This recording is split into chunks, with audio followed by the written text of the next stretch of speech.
It was supposed to be a normal afternoon when Danielle Harris, a 32-year-old professional, stepped out of a downtown boutique in Atlanta with a shopping bag in her hand. Out of nowhere, two police officers approached her, accusing her of shoplifting. Shocked and humiliated, Danielle tried to explain that she had just paid for her items, even holding up her receipt. But the officers didn't listen.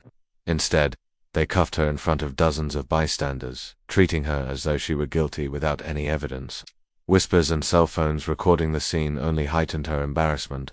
This wasn't just an arrest, it was a public humiliation rooted in prejudice. Inside the police cruiser, Danielle's anger grew with every passing minute.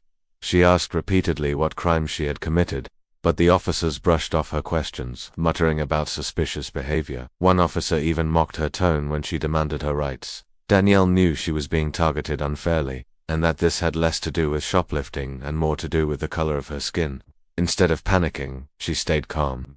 She had one advantage the officers didn't know. Her older brother wasn't just anyone, he was Marcus Harris, a U.S. congressman with a long history of fighting police misconduct. As the officers pulled into the precinct, Danielle asked for her phone call. They smirked, assuming she would call a lawyer or maybe a friend to bail her out. Instead, Danielle calmly dialed her brother's private line. When Marcus answered, his voice was steady, but the moment she explained what had happened, his tone shifted to cold fury. "Put me on speaker," he demanded. Reluctantly, the officers complied. Within seconds, the precinct fell silent as the congressman's booming voice filled the room. He demanded the officers' badge numbers, the name of their supervisor, and reminded them that false arrest was not only a violation of civil rights, but grounds for immediate legal action. The smug confidence on the officers' faces drained instantly. They realized they had picked the wrong woman to bully. The police chief rushed in, suddenly sweating under the pressure. Danielle was quickly uncuffed, her belongings returned,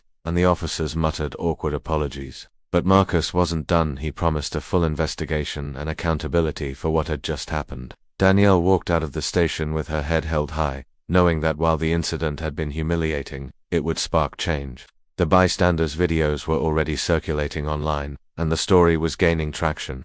What began as an attempt to degrade an innocent woman had turned into a powerful example of standing up against injustice.